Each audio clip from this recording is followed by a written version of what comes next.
Hello दोस्तों, स्वागत है आपका हमारे यूट्यूब चैनल में। आज से जो MCQ PYQ है उसको कंप्लीट करेंगे और छोटे छोटे चैप्टर पे ज़्यादा फोकस कर रहे हैं। क्यों? क्योंकि यहाँ से नंबर आप इजीली उठा सकते हैं और सिंपल होता है। तो मेरा कोशिश ये है कि आप लोग पास कर जाइए।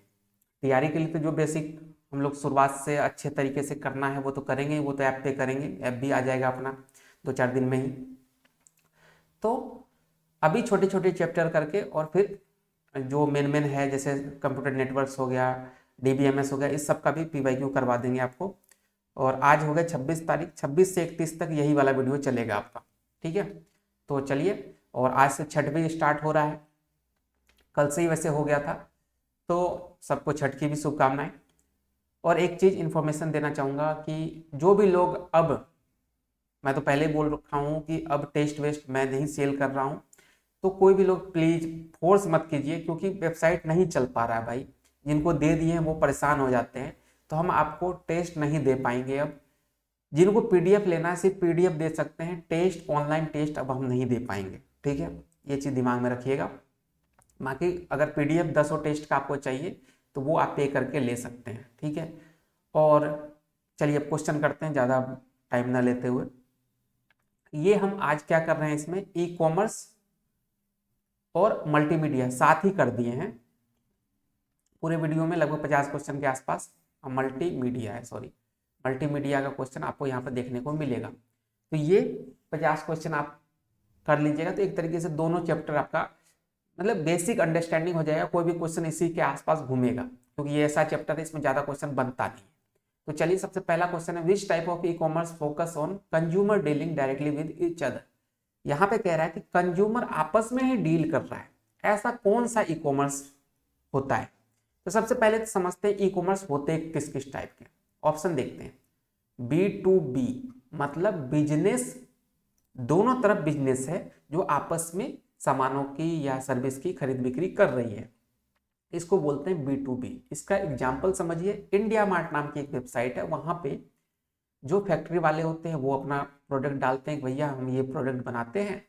और जैसे होलसेलर हो गया, बड़े बड़े गोदाम वाले लोग हैं जो कि होलसेल पे सामान खरीदते हैं और फिर रिटेलर को देते हैं या कंज्यूमर को डायरेक्ट बेचते हैं, वैसे लोग जो है वहां से सामान उठाते हैं बल्क में। इस तरीके की जो चीजें होती है ये होती है B2B। B2B का मतलब कि बिजनेस टू बिजनेस, और बिजनेस टू बिजनेस का मतलब ये हो गया कि दोनों तरफ जो लोग हैं खरीदने और बेचने वाले, वो उस सामान को यूज नहीं करेंगे, वो सिर्फ एक प्रॉफिट गेन करने के लिए सामान खरीद रहे हैं, फिर वो भी बेचेंगे ही। ऐसा जो ट्रांजेक्शन होता है, ऐसा जो सिस्टम होता है ई कॉमर्स में, वो B2B कहलाता है। एग्जाम्पल के लिए इंडिया मार्ट सबसे बेसिक एग्जाम्पल है इंडिया में। फिर आता है B2C, जिसका कि आप और हम बहुत ज्यादा यूज करते हैं। मतलब कोई एक बिजनेस है जो अपना सामान सेल कर रहा है किसको, कस्टमर को, डायरेक्टली कस्टमर को। वो कस्टमर क्या करेगा, उस सामान को लेके यूज करेगा। तो ऐसा जो चीज है ये होता है B2C। इसका एग्जाम्पल है आपके पास अमेजन, फ्लिपकार्ट, बहुत बेसिक एग्जाम्पल है। ठीक है, फिर होता है C2C। C2C क्या होता है, जहां पे दोनों साइड, खरीदने और बेचने वाला जो भी है वो जो है सामान का बल्क में नहीं बेच रहा है, एक तो चीज। दूसरा, दोनों बिजनेस नहीं है, दोनों एक तरीके से सामान यूज करने वाला ही है। लेकिन मान लीजिए आपके पास एक गाड़ी है, ठीक है, अब वो गाड़ी को आप बेचना चाहते हैं, तो आप यूजर एंड पे ही, लेकिन अब आपको बेचने की जरूरत है।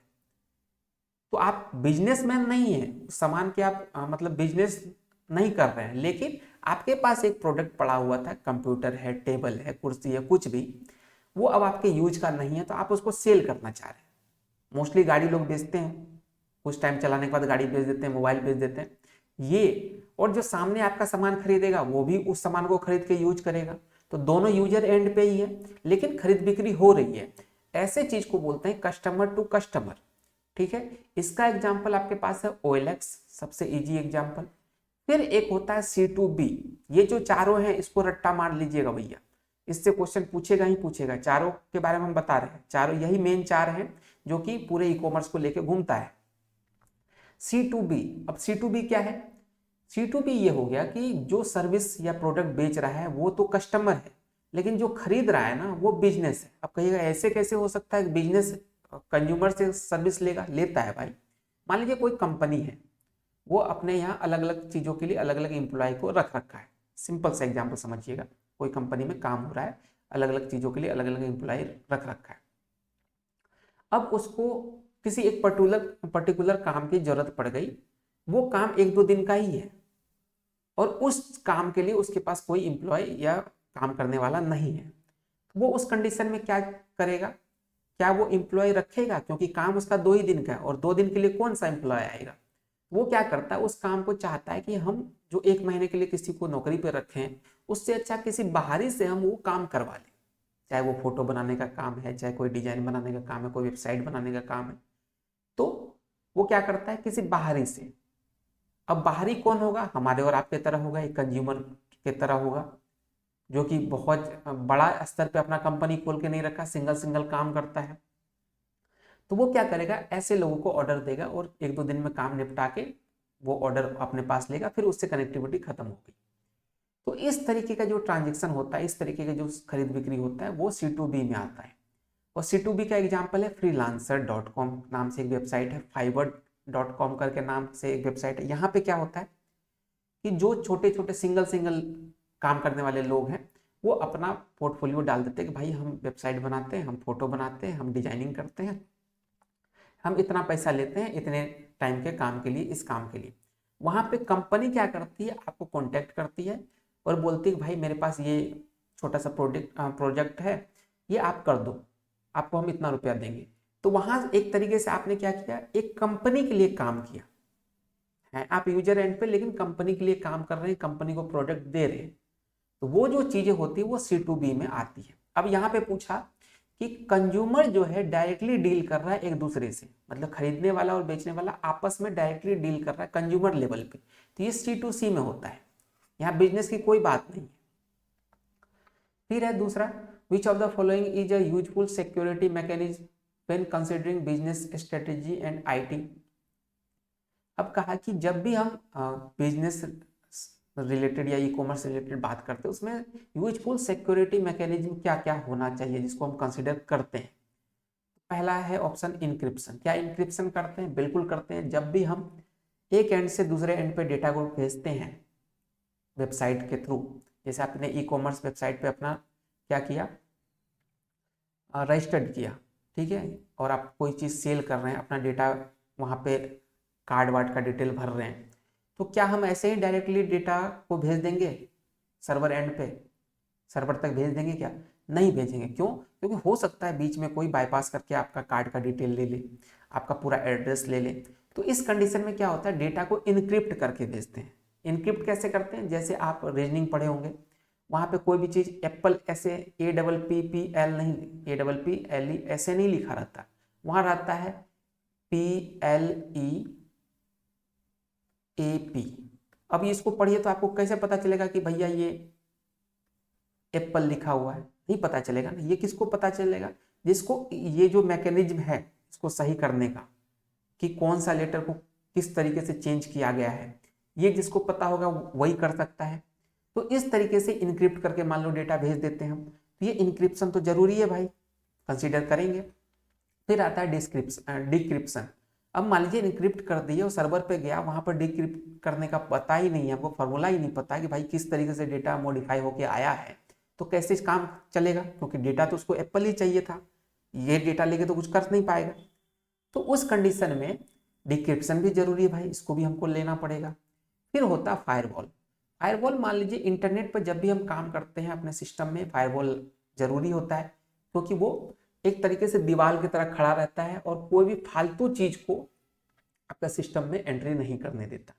तो ये तीनों चीज जरूरी है, ठीक है। तो इस कंडीशन में आपका आंसर डी हो जाएगा, ऑल ऑफ द अबव। इसके बाद आता है what is the process in which a buyer pose its interest in buying item and seller compete by submitting lower bid until only one seller is left। अब इसको हिंदी में समझते हैं। Question कह रहा है कि एक ऐसा प्रोसेस जिसमें बायर यानी कि खरीदने वाला जो है ना इंसान, उसने अपना एक रिक्वायरमेंट डाला, अपना एक इंटरेस्ट डाला कि हमको इतने सामान की जरूरत है। चलिए अब एग्जाम्पल के तौर पे हम लेते हैं एक हॉस्पिटल के तौर पे, एक हॉस्पिटल है उसको चाहिए कि जैसे वो एक होता है ना बीपी नापने का मशीन, बीपी मशीन चाहिए। ये बोला 500 पीस जो है ना हमको बीपी मशीन की जरूरत है। ठीक है, इसने एक पोस्ट कर दिया हॉस्पिटल वाले ने। अब जितने भी कंपनी बीपी मशीन बनाते होंगे सबको इंटरेस्ट होगा कि भाई कि मेरा सामान खरीद ले, ये हॉस्पिटल वाला मेरा सामान खरीद ले। तो उस कंडीशन में क्या होगा कि जितने भी खरीद बेचने वाले हैं वो अपना अपना रेट भेजेगा। कोई बोलेगा कि हम 200 रुपये पीस देंगे, कोई बोलेगा हम 250 रुपया देंगे। अब देखिए यहाँ पे जब बिडिंग हो रही है, मतलब सब अपना बोली लगा रहे हैं, तो यहाँ पे क्या होना चाहिए, हर जो बेचने वाला है वो ये सोचेगा कि भाई हम 1-2 रुपये कम लगा दें दूसरे से तो हमारा खरीद लेगा हॉस्पिटल वाला। तो यहाँ पे बिड जो है जैसे जैसे बिड लगना स्टार्ट होगा बिड की वैल्यू कम होती जाएगी, लोअर बिड लगेगा। अगर मान लीजिए किसी ने 200 रुपये का बिड लगा दिया है तो सामने वाला जब उसको पता है कि 200 का बिड लग चुका है तो क्या वो 201 या 200 का बिड लगाएगा? नहीं लगेगा। उसको पता है कि 201 लग ही चुका है तो 201 का क्यों हम लगाएं। तो 201 का तो सामने वाला लेगा ही नहीं, अगर लेना होता तो 200 पे ही ले लेता वो। तो यहाँ पे हमेशा बिड 200 लग गया तो 199 लगेगा, 198 लगेगा, इस तरीके से बिड डाउन होगा। यही कह रहा है कि ऐसा कब होगा, लोअर बिड कब होगा, जब तक कि एक सेलर लास्ट तक नहीं बच जाता। लास्ट में कोई एक ने बोल दिया कि हम 150 में देंगे और 150 से किसी ने नहीं लगाया तो वो 150 पे बुक हो जाएगा। 150 पे भी ये 500 पीस इसको देना पड़ेगा, ये खरीदेगा फिर। तो इस तरीके की बिडिंग सिस्टम होती है। ये क्वेश्चन पूछ रहा है कि इस तरीके की बिडिंग सिस्टम कहाँ होती है। आपको मैकेनिज्म समझ आ गया, पूरा कॉन्सेप्ट समझ आया क्या कहना चाह रहा है। अब चलते हैं हम लोग ऑप्शन पे, B2B ये बिजनेस का टाइप है, बिडिंग सिस्टम नहीं है। B2C ये भी बिजनेस का टाइप है, बिडिंग सिस्टम नहीं है। C2B ये भी बिजनेस का टाइप है, बिडिंग सिस्टम नहीं है। यहाँ बिडिंग की बात हो रही है, ऑप्शन की बात हो रही है। तो ये हो जाएगा हमारा रिवर्स ऑप्शन। अब कहिएगा रिवर्स क्यों हुआ? क्योंकि देखिए नॉर्मल जो बिडिंग लगता है वो ऐसा लगता है कि जो बेचने वाला है, जो बेचने वाला है वो अपने प्रोडक्ट को मार्केट में रखता है और बोलता है कि बोली लगाओ कौन ज्यादा पैसा देगा इसका, तो वो होता है नॉर्मल बिडिंग। ठीक है, नॉर्मल बिडिंग। और जो ये बोलता है कि भैया हमको खरीदना है, तुम बोली लगाओ कौन सबसे सस्ता में दे सकता है, वो होता है रिवर्स ऑप्शन। और यहाँ पे जो चीजें हुई है वो रिवर्स के अकॉर्डिंग हुई है। किसी ने खरीदने का इच्छा जताया है और सामने वाला अपना रेट कम करके बता रहा है, बेचने वाला। तो यहाँ पे रिवर्स ऑप्शन हुआ। यही चीज ऐसा रहता है कि किसी के पास 500 बीपी मशीन रहता है, वो डालता है कि भाई हमको 500 बीपी मशीन है मेरे पास, जिसको खरीदना है वो बिड करो। तो वहां पे चीजें जो खरीदने वाला होता वो क्या करता, पैसे बढ़ा बढ़ा के लगाता। तो वहां पे नॉर्मल ऑप्शन में हम उसको कंसीडर करते हैं। ठीक है, विच of the following is part of the 4 main type of e commerce. अच्छा रुकिए, एक चीज और अभी बात करनी है आप लोगों से। कुछ लोग जो है ना चाहते हैं कि जैसे नॉर्मल टीचर आते हैं, एक क्वेश्चन किया गप मार दिया लंबा चौड़ा, मुश्किल से 10 क्वेश्चन भी नहीं करवाते, या एक टॉपिक पढ़ाने में 4 दिन लेते हैं। कुछ लोग, मैंने अभी कमेंट देख रहा था, कुछ लोगों की ये इच्छा रहती कि हम भी वैसे करें। तो भाई साहब हम ऐसे नहीं कर सकते। ठीक है, हम वो टाइम पास वाले नहीं बनना चाहते हैं। अगर हम 1 घंटे का क्लास देंगे तो हम मुश्किल से उसमें 10 मिनट आपसे बात करेंगे, बाकी टाइम हम क्वेश्चन पे ही रहेंगे। ना हम लाइक करने बोलेंगे ना शेयर, स्टार्टिंग में बोल दिए लास्ट में बोल दिए बात खत्म। पूरा टाइम शुरू से लास्ट तक हम आपको पढ़ाएंगे। और अगर आपका इसमें इंटरेस्ट नहीं है तो फिर आप मेरा चैनल पे मत आइए, क्योंकि अगर आप पढ़ने आए तो आपका इच्छा होना चाहिए कि पढ़ाए, जितना ज़्यादा से ज़्यादा पढ़ाए। लेकिन कुछ लोगों का ये रहता है कि बाकी की तरह बखेती करें, तो बखेती हमसे होगा नहीं भाई। ठीक है, तो आप लोग ये कहना छोड़ दीजिए कि आप पढ़ाते हैं, खुद से पढ़ रहे हैं या पढ़ा रहे हैं। तो देखिए मेरा यही स्टाइल है कि हम अगर पढ़ाना स्टार्ट करें तो 50 के 50 क्वेश्चन अगर हम लेके आए हैं तो 50 के 50 क्वेश्चन सॉल्व करें, उसके बाद फिर कोई बात करें। शुरू में 2-4 मिनट अगर आपसे बात कर लिए, बात खत्म। कुछ लोगों का है कि बस पढ़ाना कम है, कोर्स बेचना है, वो बस ज्ञान देते रहेंगे, एक क्वेश्चन कराएं फिर अपना कहानी शुरू कर दिए, ये बैच ले लो वो ले लो। तो वो सब ड्रामा हमसे नहीं होगा। तो अगर वैसे लोग, अगर सीरियस लोग हैं, मेरे पढ़ना चाहते हैं तो पढ़िए, नहीं तो आप बहुत सारे टीचर हैं यूट्यूब पे, कहीं भी पढ़ सकते हैं, कहीं भी पैसा देके आप पढ़ सकते हैं, कोई दिक्कत वाली बात नहीं। तो ऐसे लोग कमेंट बिल्कुल ही ना करें। ठीक है, और एक चीज था कि कुछ लोग ये कमेंट कर रहे हैं कि आप पढ़ा रहे हैं कंप्यूटर साइंस और एग्जाम्पल आप घरेलू दे देते हैं। भाई महाराज जी, यहाँ पे सब आपके तरह तेज लोग नहीं हैं, यहाँ पे PGDCA वाले भी हैं, उनको भी नज़र में रख के हम पढ़ा रहे हैं। तो उनको अगर बेसिक चीज़ हम नहीं बताएंगे, डेली लाइफ एग्जाम्पल से रिलेट नहीं करेंगे तो उनको समझ नहीं आएगा। ठीक है, अगर आप इतने ही तेज हैं तो आप फिर बुक से भी पढ़ सकते हैं, आपको वीडियो देखने की जरूरत ही नहीं है। तो थोड़ा सा चीज़ों को समझिए, पढ़ने आते तो पढ़ाई पे फोकस कीजिए और टीचर को ही मत बताइए कि आपको क्या करना है ना। तो इन चीज़ों का विशेष ध्यान रखिए आप लोग। और जिन लोगों को ज़्यादा ही कष्ट हो रहा है तो वो बिल्कुल छोड़ दीजिए, इतना कोई ज़रूरत नहीं है। जो सिंसियर हो गए, जिनको मेरा स्टाइल अच्छा लगेगा वो आएंगे ही, वो पढ़ेंगे ही, है ना। और जिनको अच्छा लगना ही नहीं, जिनका दिमाग में बैठ गया कि नहीं हमको तो एकदम हाई फाई मजाक वाला सीन चाहिए, तो मजाक में तो लाखों लोग एक टीचर से पढ़ते हैं पटना में, कितने पास करते हैं उसमें, करोड़ों में स्टूडेंट है ऑनलाइन में, कितने पास करते हैं, नहीं करते। सिर्फ भीड़ का हिस्सा बनना है तो करते रहिए, कोई मतलब नहीं। अगर मेरे से पढ़ रहे हैं, थोड़ा सिंसियर है, तो इन सब चीज़ों पे कमेंटबाजी मत कीजिए प्लीज। ठीक है, चलिए। विच of the following is part of the 4 main type of e commerce. आपको बताए थे ई कॉमर्स में क्या क्या होते हैं, B2B, B2C, C2B और C2C। चारों आपको फर्स्ट क्वेश्चन में ही बता दिए। अब यहाँ पे गौर से देखिए, B2B है, बिल्कुल है, B2C है, C2B है। बस ये 3 तो होगा ही होगा। 4 टाइप के मेन जो आपके ई कॉमर्स होते हैं उसमें ये 3 तो है ही, तो हमारा answer all of the above हो जाएगा।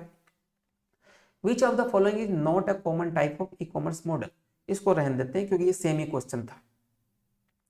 विच of the following is an example of B2C e-commerce website. B2C business to consumer, आपको बताएं अमेजन फ्लिपकार्ट टाइप की वेबसाइट। अमेजन है, बिल्कुल सही है। आप बोलिएगा अलीबाबा, अलीबाबा भी अमेजन टाइप का ही एक वेबसाइट है, बहुत फेमस वेबसाइट है, इंटरनेशनल लेवल पे आपको सर्विस देती है, प्रोडक्ट भेजती है। तो ये भी एक आंसर हो जाएगा। अब तीसरा ऑप्शन है गूगल। क्या गूगल एक ई कॉमर्स वेबसाइट है? नहीं, गूगल एक सर्च इंजन है। क्या है? सर्च इंजन है। तो ये आंसर हमारा गलत हो जाएगा। गूगल सर्च इंजन है, ना कि आपका ई कॉमर्स वेबसाइट। तो अपना आंसर क्या हो जाएगा? More than on one of the above. ये बीपीएससी में पूछा गया क्वेश्चन है, टीआरई में। What are the limitation of a network. अब ये नेटवर्क ई कॉमर्स का नेटवर्क है, ठीक है, तो इसको ध्यान दीजिएगा। क्या लिमिटेशन की बात कर रहा है? इम्पॉसिबिलिटी। क्या ई कॉमर्स नेटवर्क में इम्पॉसिबल चीज नाम का कोई चीज है? नहीं है भैया। क्यों नहीं है? क्योंकि अगर इम्पॉसिबल हो ही जाएगा तो वो ई कॉमर्स कैसे बनेगा? ये तो कॉमर्स जो आपका फिजिकल शॉप होता है वहां पे कुछ चीजें इम्पॉसिबल होती है करनी, लेकिन यहाँ पे ऑनलाइन नेटवर्क में कोई भी चीज इम्पॉसिबल नहीं है, तो ये आपका गलत हो जाएगा। फिर है इनकम्प्लीटनेस, मतलब अगर आप कोई चीज सेल कर रहे हैं वो क्या इनकम्प्लीट रहेगा? नहीं होगा भाई। कंज्यूमर से लेकर बिजनेस से लेकर कंज्यूमर तक सब कुछ कंप्लीट फॉर्म में होता है यहाँ पे।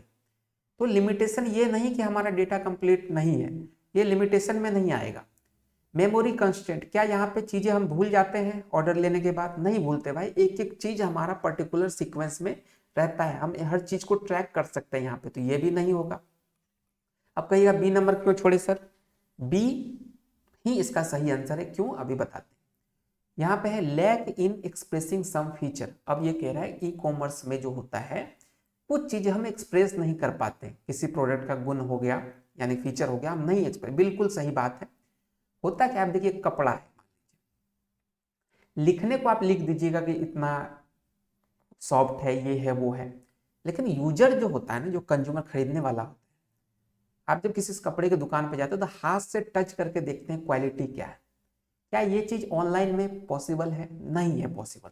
तो कुछ चीजें जो फील देता है आपको छू के, आप उस चीज को महसूस करते हैं, उसका क्वालिटी समझते हैं, वो चीज ऑनलाइन में नहीं हो सकता। तो बस यही एक लिमिटेशन है कि कुछ चीजों, कुछ गुण को हम एक्सप्रेस करने में कमी महसूस करते हैं कि पूरी तरीके से एक्सप्रेस सामने वाले को नहीं कर पा रहे। लिखने से या वीडियो बना के बताने से वो उतना एक्सप्रेसिव नहीं हो पाता, उतना अच्छे से समझ नहीं आता सामने वाले को, ये चीज अगर हैंड टू हैंड वाली चीजें होती, छू के या महसूस करने वाली बात होती, तो वहां ज्यादा अच्छे से एक्सप्रेस हो सकती थी। तो बस यही आंसर आपका सही हो जाएगा। फिर है if it is easy for computer to enter the market the threat of new entrant is consider. अब समझिए, अगर किसी मार्केट में एंटर करना आसान है, मतलब कि ऐसे घूमते फिरते एंटर नहीं करना, मतलब कोई एक सेक्टर है जिसमें आप कोई बिजनेस अपना स्टार्ट करना चाहते हैं, तो आपके लिए अगर वो इजी है, मतलब इजी ऐसे कि इसमें कम पैसा लग रहा है, ठीक है, रूल रेगुलेशन कम है, तो आप चाहिएगा कि हाँ पैसा कम लग रहा है एंटर कर जाए। अगर इस तरीके का कोई मार्केट है, तो वहां पे आपके लिए जो खतरा है, थ्रेट है, वो कितना किस लेवल का होगा। अब सोच के देखिए, पैसा कम लग रहा है, मनी कम है, ठीक है, और रूल रेगुलेशन भी कम है, तो हर इंसान चाहेगा कि भाई ये बिजनेस करे, है ना। तो उस चीज में कंपटीशन बढ़ जाएगा। पैसा कम लग रहा है, आपका रूल रेगुलेशन भी कम है, सब कुछ आप कर सकते हैं, लेकिन कंपटीशन आपके लिए ज्यादा हो जाएगा, खतरा बढ़ जाएगा। क्यों? क्योंकि हर इंसान तो वही चीज करना चाहेगा, तो यहाँ पे कंपटीशन हाई होता है। कंपटीशन हाई बोलिए, थ्रेट हाई बोलिए, ज्यादा होता है। जो नए लोग होते हैं उनके लिए कंपटीशन ऑलरेडी बहुत हाई लेवल का होता है, क्योंकि पैसा कम लग रहा है और रूल रेगुलेशन भी ज्यादा कुछ नहीं है, इजी वे में आप चीजें कर सकते हैं। इजी जहां चीज हो गया वहां पे हर लोग चाहता है करना, तो हाई कंपटीशन या हाई थ्रेट हो जाता है। During an e commerce transaction which of the following must be ensured. कोई भी ई कॉमर्स ट्रांजेक्शन के बीच में क्या चीजें इंश्योर होनी चाहिए, एकदम सुनिश्चित होना चाहिए। जैसे इंटीग्रिटी, अखंडता, मतलब कि डेटा अगर ट्रांसफर यहाँ से यहाँ हो रहा है, तो ये पर्टिकुलर यहीं से यहीं होना चाहिए। ऐसा नहीं कि बीच में किसी ने तोड़ दिया सीक्वेंस, नहीं, यहाँ पे कोई अपना डेटा डाल दे, नहीं होना चाहिए। तो ये चीज हमको चाहिए ही चाहिए। फिर होता है कॉन्फिडेंशियलिटी, मतलब कि डेटा आपका कॉन्फिडेंशियल होना चाहिए। ऐसा नहीं कि कोई भी आपका नाम पता एड्रेस बीच से निकाल दे रहा है। सिक्योरिटी, जैसे आप कार्ड का डिटेल ये सब डालते हैं, तो वो चीज सिक्योर होना चाहिए। तो तीनों चीजें आपको इंश्योर करनी पड़ेगी। तो मतलब इसका answer all of the above हो जाएगा।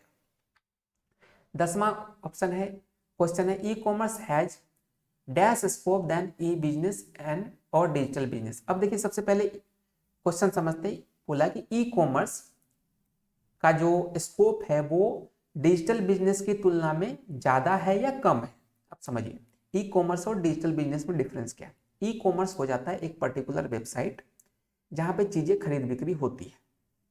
डिजिटल बिजनेस का मतलब है कि आपका जो फिजिकल शॉप है या फिजिकल दुकान है, उसको आप ऑनलाइन भी रजिस्टर कर रखे हैं, ऑनलाइन से भी आप चीज़ें ले रहे हैं और फिजिकली भी चीज़ें कर रहे हैं। जैसे कि आपकी एक वेबसाइट है जहाँ पे आपका एड्रेस है, फ़ोन नंबर है, सारा कुछ है।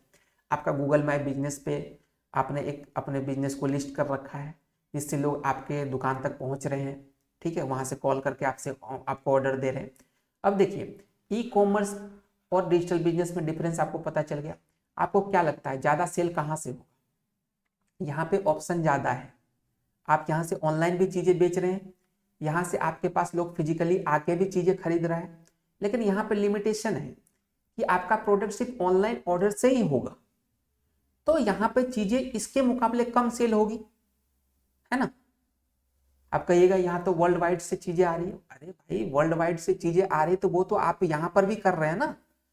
आपको फ़ोन करके लोग कह रहा है कि भैया हमको फलाने स्टेट में सामान चाहिए, आप यहाँ से भी भेज रहे हैं। चीज़ें तो यहाँ पर भी पॉसिबल है, वो चीज़ जो चीज़ यहाँ हो रहा है।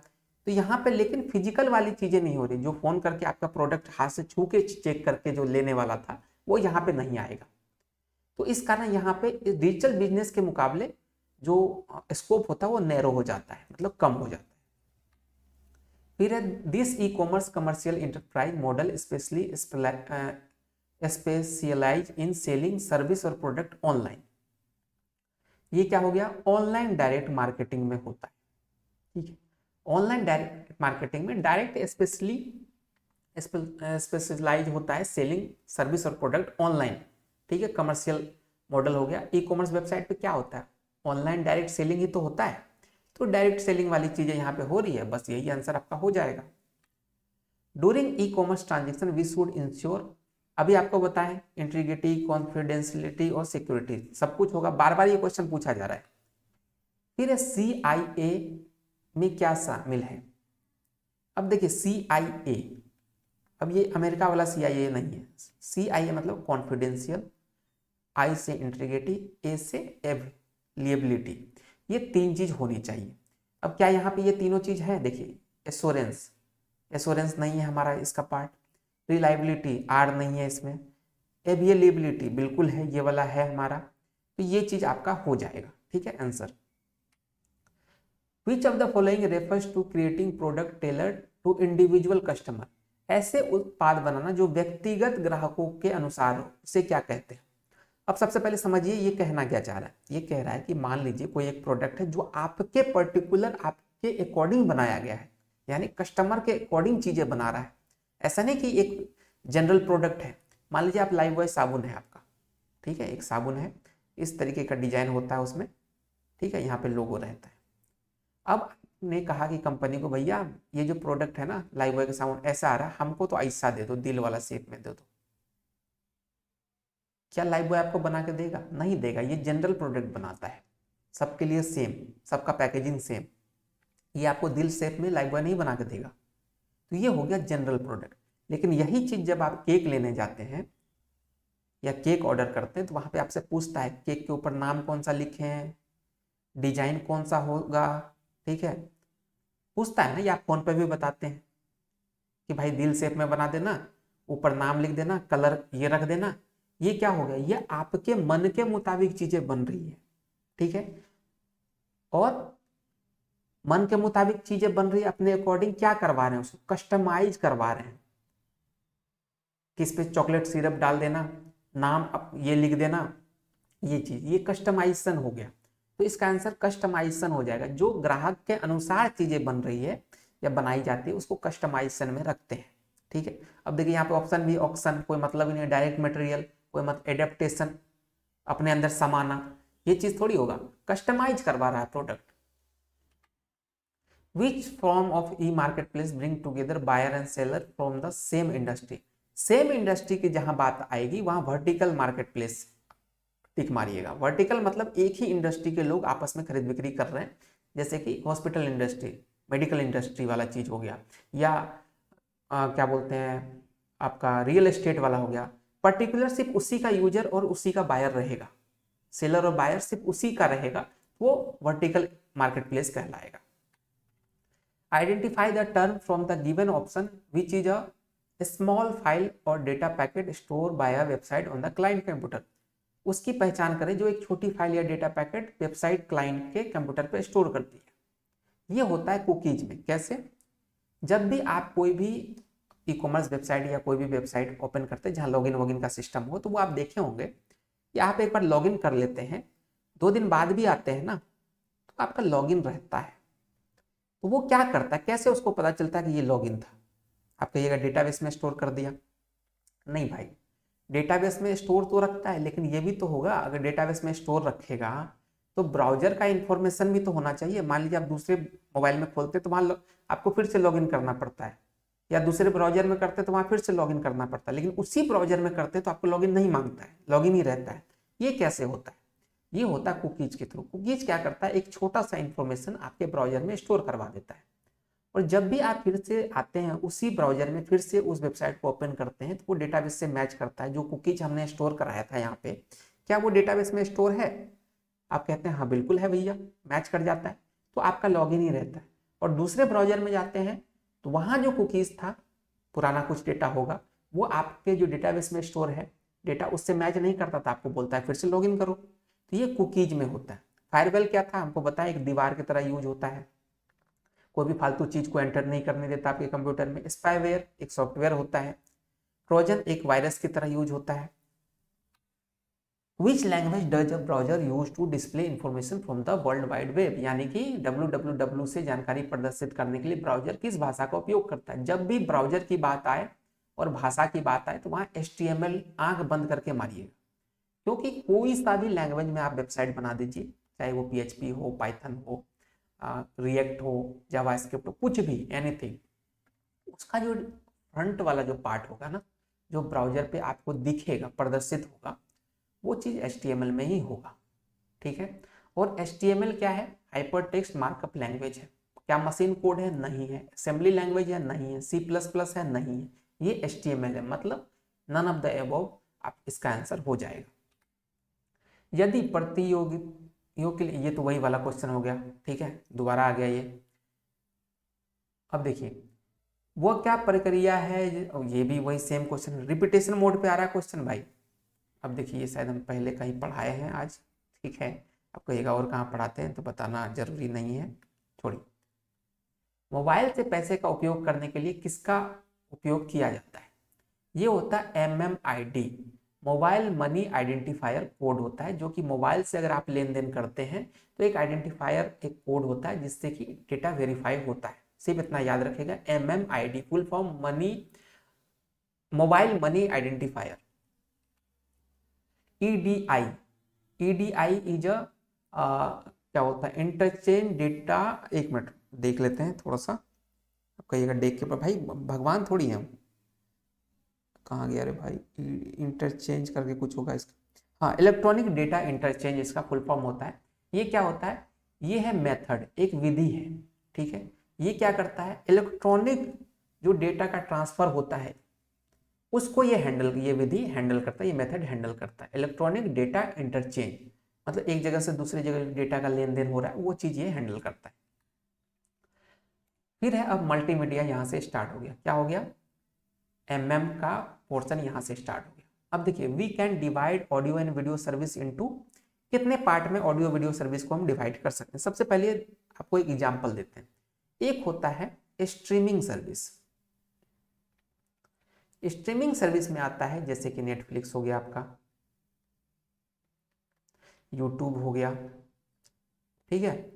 इस तरीके की जो वेबसाइट है आपका, वो स्ट्रीम करता है डेटा को, आपको दिखाता है डेटा, ठीक है। आप कहिएगा और भी वेबसाइट बताते हैं, सबका एग्जाम, सबका में क्या डिफरेंस है वो भी बताते हैं। एक होता है डाउनलोड सर्विस, जहां पे स्ट्रीमिंग नहीं होती, जैसे बहुत सारी वेबसाइट है जो मूवी ये सब डाउनलोड करने का ऑप्शन देता है, वो आपको डायरेक्टली डाउनलोडिंग देता है, ठीक है, वैसी वेबसाइट। एक होता है लाइव स्ट्रीमिंग, जैसे कि फेसबुक हो गया, यूट्यूब हो गया। आपका ये यूट्यूब तो दोनों में, हाँ, यूट्यूब जो है दोनों सर्विस देता है, स्ट्रीमिंग भी देता है, लाइव स्ट्रीमिंग भी देता है।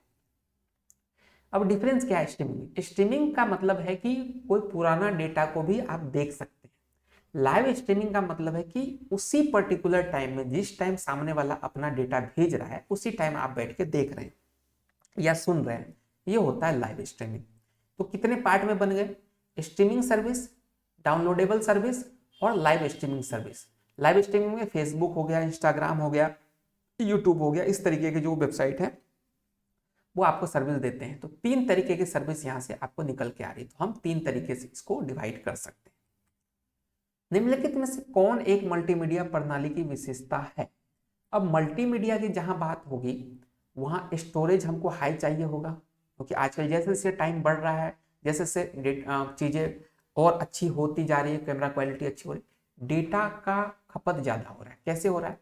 पहले आप 1 MB में 50 फोटो, 100 फोटो आप स्टोर कर लेते थे, लेकिन आज के डेट में आपका एक फोटो 15 MB 20 MB का बनता है। अच्छे क्वालिटी के आप मोबाइल से अगर फोटो लेते हैं तो एक 10 मिनट का वीडियो आपका 1 GB का बन जाता है। देखे होंगे पहले 200 MB में ना 50 गाने रख लेते थे छोटा मोबाइल में। तो ये क्या हो रहा है? ये हो रहा है कि डेटा स्टोरेज तो हमको चाहिए भैया बहुत हाई लेवल की।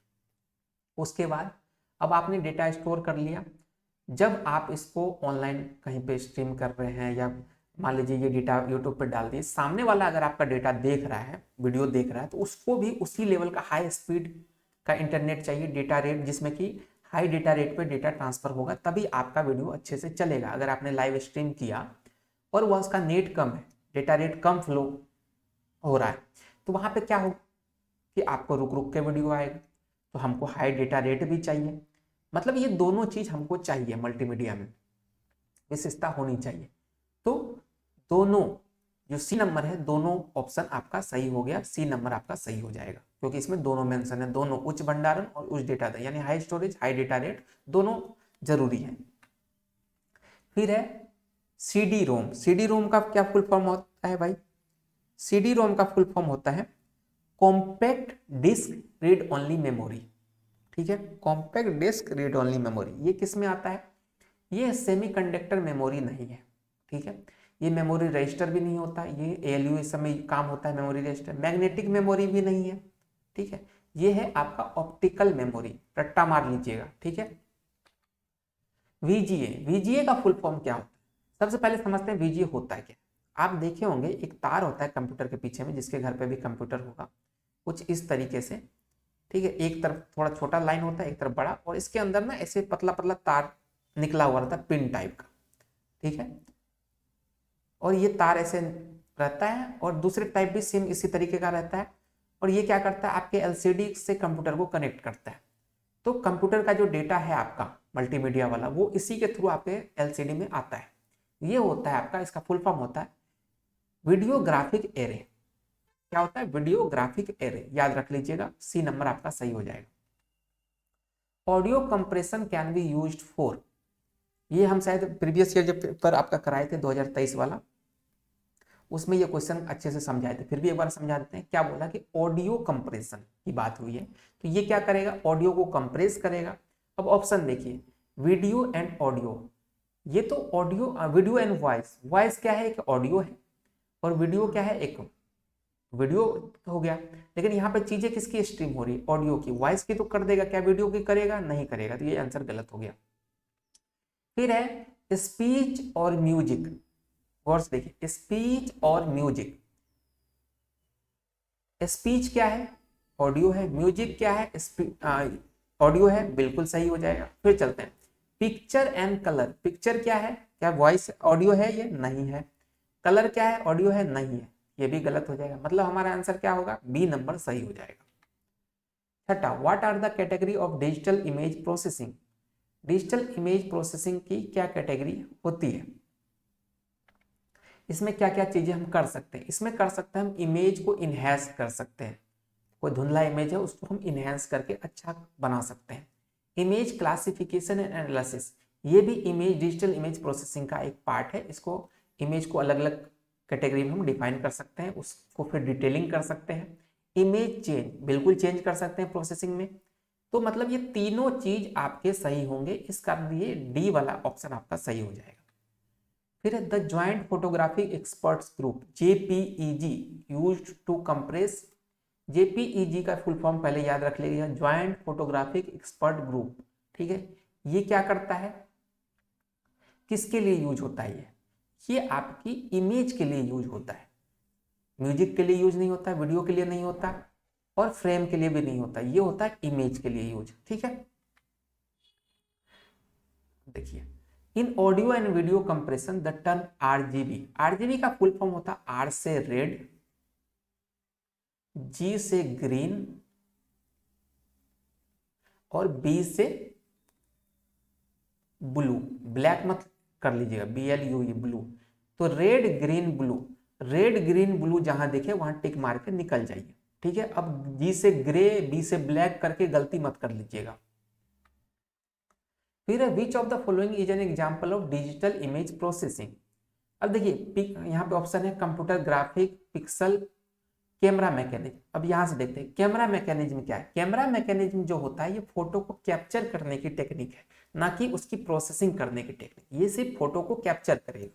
पिक्सल क्या होता है, पिक्सल होता है एक सबसे छोटी इकाई, चाहे वो वीडियो हो चाहे ऑडियो, क्या बोलते हैं फोटो हो, इसकी एक सबसे छोटी स्मॉलेस्ट इकाई जो होती है वो पिक्सल कहलाती है। बोलते हैं ना हम लोग कितने पिक्सल का है, तो वो चीज है, ठीक है।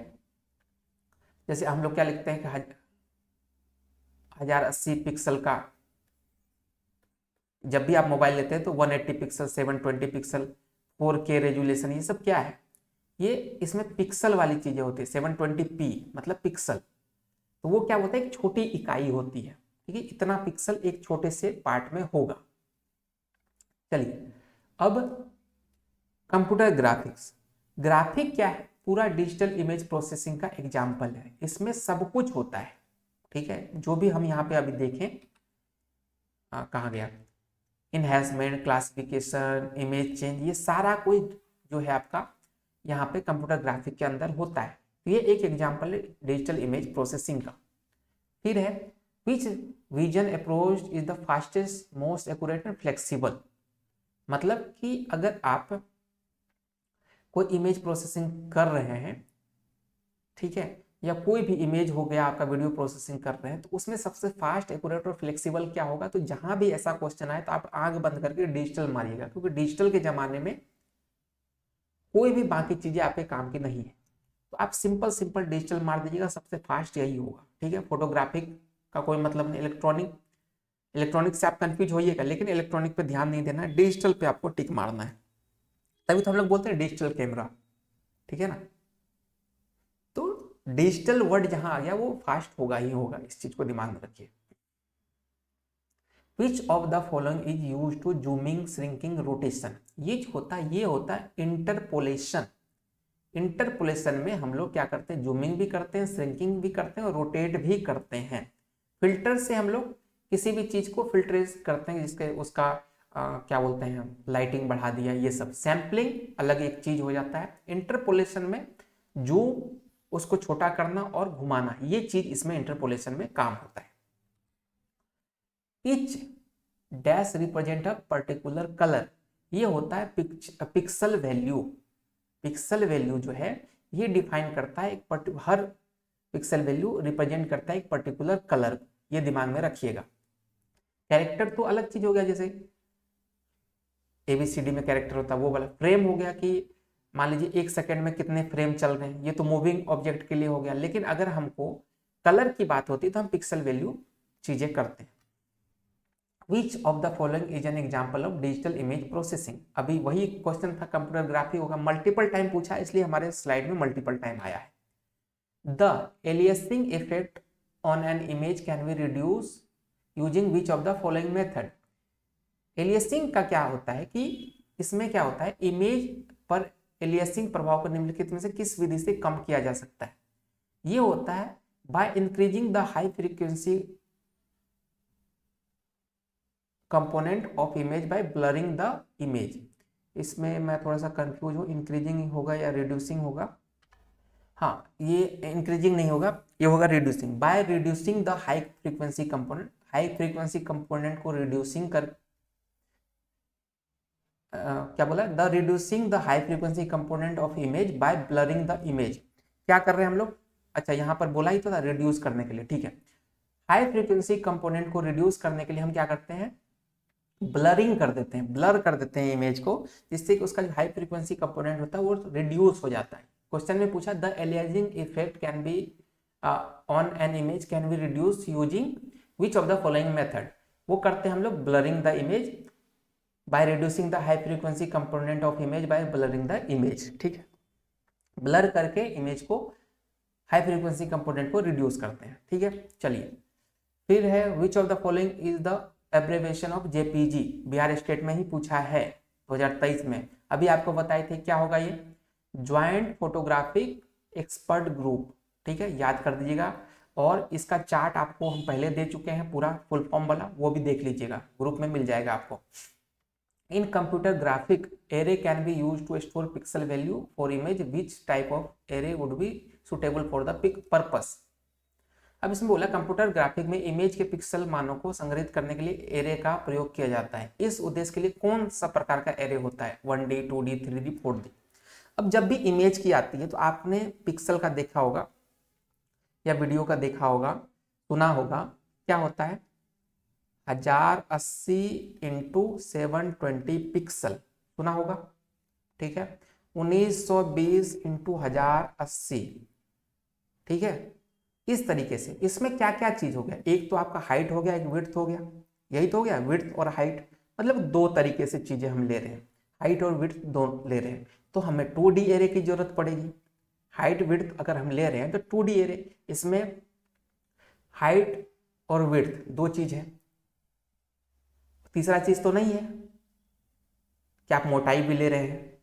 इमेज में मोटाई से कोई मतलब है हमको, नहीं है। यहाँ पे क्या बोला, इमेज के बारे में बात कर रहा है, तो हमको मोटाई से लेना देना है नहीं है, हमको सिर्फ हाइट चाहिए और विड्थ चाहिए, बस दो चीज हो गया, हमारा काम हो जाएगा।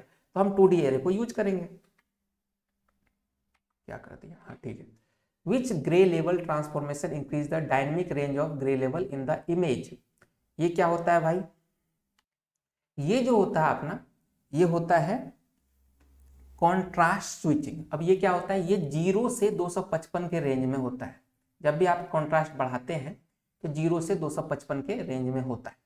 अब ये क्या करता है, आपके पिक्चर की जो है ना कॉन्ट्रास्ट बढ़ाए। कॉन्ट्रास्ट मतलब कि वो मान लीजिए धुंधला है तो उसको थोड़ा सा ना इफेक्ट बढ़ाएगा, और लाइटिंग मान लीजिए आप नॉर्मल भाषा में वो चीज़ करता है, जिससे आपका जो इमेज है वो आपको ज़्यादा अच्छे तरीके से दिखना स्टार्ट हो जाता है। तो ये कहाँ से रेंज होता है, 0 से 255 के बीच में, जो कि यहाँ पूछा है। ग्रे लेवल ट्रांसफॉर्मेशन जो होता है, ये ब्लैक एंड व्हाइट वाला ही सीन होता है। इसमें सिर्फ आपका जो लाइटिंग वाला पार्ट है वो बढ़ जाता है, ठीक है। तो ग्रे लेवल में क्या होता है, 0 से 255 के रेंज में चीज़ों को हम बढ़ा सकते हैं। इससे कंट्रास्ट स्ट्रेचिंग यहाँ से होता है, जिससे आपको अच्छे तरीके से दिखता है बस। फिर है animation use to animate thing that are smaller than life size. ये क्या होता है, सबसे पहले समझते हैं एनिमेशन होता क्या है। एनिमेशन होता है कि किसी भी इमेज फॉर्म को फटाफट एक मतलब कि पर्टिकुलर टाइम में बहुत जल्दी जल्दी चीजों इमेज को दिखा देते हैं, तो उसको एनिमेशन बोल देते हैं। है वो एक तरीके से इमेज ही है ना, लेकिन बहुत फास्ट में हमने दिखा दिया तो वो एक एनिमेशन के तौर पर दिखता है कि चीजें जीवित हो गई है, ठीक है। अब ये इस क्या बोला, एनिमेशन का उपयोग उन चीजों को चेतन करने के लिए किया जाता है जो जीवन के आकार से छोटी होती है। ये होता है स्टॉप मोशन, ठीक है। ये क्या होता है, स्टॉप मोशन होता है जो जीवन के आकार से छोटी होती है। स्टॉप मोशन एनिमेशन का उपयोग उन चीजों के चेतन के लिए किया जाता है जीवन के आधार से छोटी होती है। मतलब हम इसमें क्या करते हैं, एक मोशन क्रिएट कर देते हैं। मान लीजिए 10 इमेज ले लिया, हर इमेज में अलग अलग फोटो है, उसको एकदम ही फटाक से अगर दिखाते हैं तो हमको लगता है कि वो इमेज जीवित हो गया है। मान लीजिए आपका फोटो इस डायरेक्शन से लेकर इस डायरेक्शन तक जाने के क्रम में आपने 50 फोटो ले लिए एक सीक्वेंस में, और उस सीक्वेंस में अगर उसको एकदम ही 1 सेकंड में आपने दिखा दिया, वो आपको लगेगा कि वो वीडियो बन गया है। ये चीज कैसे होता है, स्टॉप मोशन एनिमेशन के थ्रू होता है। मॉर्फिंग क्या होता है, मॉर्फिंग में क्या करते हैं हम लोग, जैसे ये आपका फोटो है, ये आपकी गर्लफ्रेंड का फोटो है, तो अब इन दोनों को जब फोटो को मिलाइएगा तो आधा चेहरा आपका आधा उसका, दोनों को मिक्स कर दिए तो एक अलग ही चेहरा बन के आ जाएगा। ये होता है मॉर्फिंग। ये पहले चीटिंग के लिए यूज होता था, जब ऑनलाइन फोटो वाला सिस्टम नहीं था। लोग क्या करते थे, जो सेटर होता था वो 2 इमेज को मिक्स करके एक तीसरा इमेज बनाता था, उस इमेज के थ्रू फॉर्म भरता था, और कोई तीसरा बंदा जाके एग्जाम में बैठ के पास करवाता था। बहुत होता था पहले के टाइम में। अब तो डिजिटल वाली चीजें हो गई, अंगूठा लग रहा है, ये हो रहा है। तो इसका क्या मतलब होगा, एक छवि से दूसरी छवि में परिवर्तन जो होता है, ठीक है, ये हो गया आपका मॉर्फिंग कहलाता है। In real time interaction audio video jitter introduce in real time data bye delay between. किस चीज के डिले में होता है ये भाई, जिटर कहाँ उपयोग होता है, जिटर का नाम कहाँ से आता है, जिटर का नाम आता है जब पैकेट में डिले होने लगे तो ये जिटर कहलाता है। मतलब real time interactive audio video में जिटर किसके बीच की देरी से उत्पन्न होता है, ये होता है पैकेट के। पैकेट में आने में अगर डिले हो जाता है, डेटा का पैकेट आने में, तो उसको बोलते हैं जिटर, ठीक है। In audio and video compression voice is sampled at 8000 sample per second with 8000 की बात हुआ है तो 8 बिट आपका आंसर हो जाएगा। बस याद रखिएगा 8 बिट होते हैं, प्रत्येक सैंपल में 8 बिट होते हैं। Dash is a basically form of pictorial presentation. इसको बहुत हम डिटेल में आपको समझाए थे। इसमें 2 ऑप्शन पे बहुत कंफ्यूजन है, एनिमेशन और ड्राइंग। कहीं पे आपको ड्राइंग दिखेगा, कहीं पे एनिमेशन दिखेगा। अब देखिए कुछ लोगों कुछ बुक में कहना है कि एनिमेशन ही इसका सही आंसर है, कहीं पे ड्राइंग कहा जाता है, क्योंकि यहाँ पे पिक्टोरियल प्रेजेंटेशन की बात हुई है। तो हम लोग ड्राइंग को भी मान सकते हैं, और अगर मूविंग पिक्टोरियल प्रेजेंटेशन की बात करें या सिक्वेंशियल पिक्टोरियल प्रेजेंटेशन की बात करें तो एनिमेशन होगा। लेकिन किसी बुक में एनिमेशन दे दिया, किसी में ड्राइंग दे दिया, तो थोड़ा सा कंफ्यूज मत होइएगा, थोड़ा सा लॉजिकल चीज है। रियलिटी में देखा जाए तो ड्राइंग होना चाहिए, ठीक है, पिक्चर को प्रेजेंट कर रहे हैं।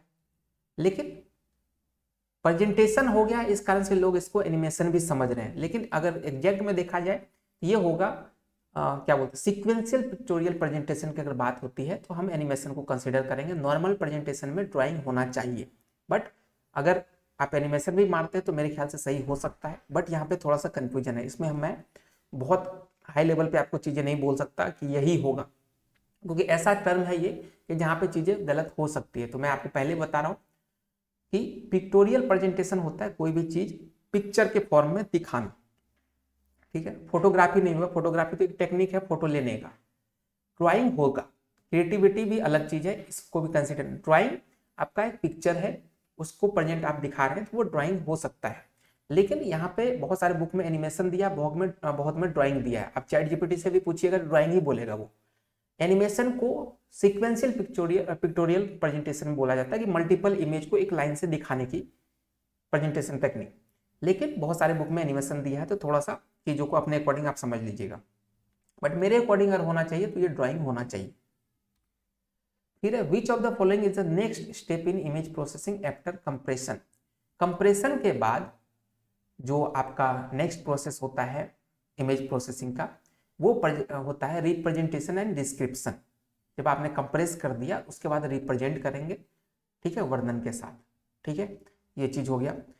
जब आपने कंप्रेस कर दिया तो मॉर्फ नहीं हो सकता, सेगमेंटेशन नहीं हो सकता, वेबलेट नहीं होगा। आपने कंप्रेस कर दिया है, फोटो बन गया है, तो वो आप उसको फिर बाद में रिप्रेजेंट ही कीजिएगा। फिर है multimedia is widely use to add special dash to movie.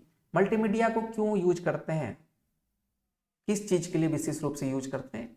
Special effect के लिए यूज करते हैं। स्पेशल कंट्रोल तो होगा नहीं, ठीक है। मल्टीमीडिया को यूज करते हैं हम स्पेशल इफेक्ट दिखाने के लिए, तो इस इफेक्ट अटैचमेंट गलत है, अरेंजमेंट गलत है। मल्टीमीडिया को हम लोग फिल्मों में विशेष रूप से उपयोग करते हैं इफेक्ट दिखाने के लिए। 25 refers to simulated motion picture showing movement of drawn object. ये कहां होता है, ये कहां होगा? देखिए, refers to simulated motion picture showing movement of drawn object, मतलब ड्रॉ की गई वस्तुओं को गति को दिखाने वाले कृत्रिम चलचित्रों को क्या कहा जाता है? इतना शुद्ध हिंदी में कैसे लिख बताए? ये कहा कि ड्रॉ की हुई फोटो है, मान लीजिए मल्टीपल फोटो है, उसको गति के तौर पे, मतलब कि एक मूविंग ऑब्जेक्ट की तरह दिखाना, मूविंग फिल्म की तरह दिखाने की प्रोसेस को क्या बोलते हैं? इसको बोलते हैं एनिमेशन। अभी आपको बताएं कि सीक्वेंशियल इमेज रिप्रेजेंटेशन जो होता है उसको हम लोग एनिमेशन बोलते हैं, ठीक है, जिससे कि जो वो सीक्वेंस के कारण वो चीज़ मूविंग दिखने लगती है। मोशन तो गति हो गया, इसमें कोई मतलब ही नहीं है। VR वर्चुअल रियलिटी हो गया, जो कि वर्चुअल चीज़ों को दिखाता है, रियल टाइप से लगता है, इसमें भी मूवमेंट वाली कोई बात नहीं है, पिक्चर से रिलेटेड ये चीज़ें नहीं है। SMD अलग चीज़ हो जाता है, तो यहाँ पे एनिमेशन आपका आंसर हो जाएगा। फिर है the delay that occurs during the playback of a stream is called jitter. अभी आपको बताए थे जब भी पैकेट में डिले होता है तो जिटर उत्पन्न होता है। वही चीज़ बोल रहा है, प्लेबैक में अगर चीज़ें डिले हो रही है वो किसके कारण? जिटर के कारण होता है। बस कहानी यहीं पे ख़त्म है अपना। और है कुछ नहीं, यहीं पर टोटल लगभग 50 क्वेश्चन या 45 क्वेश्चन के आसपास हमने किया है, और इस क्वेश्चन से आपका टोटल मेरे ख्याल से मल्टीमीडिया और जो आपका ई-कॉमर्स है उसका कंप्लीट हो गया है। बाकी अगला चैप्टर कोई बड़ा चैप्टर लेते हैं, चाहे DVMS लेते हैं या CN लेते हैं, उसका करते हैं, ठीक है। मिलते हैं एक नए वीडियो में, तब तक के लिए चैनल को सब्सक्राइब, वीडियो को लाइक कर दीजिए।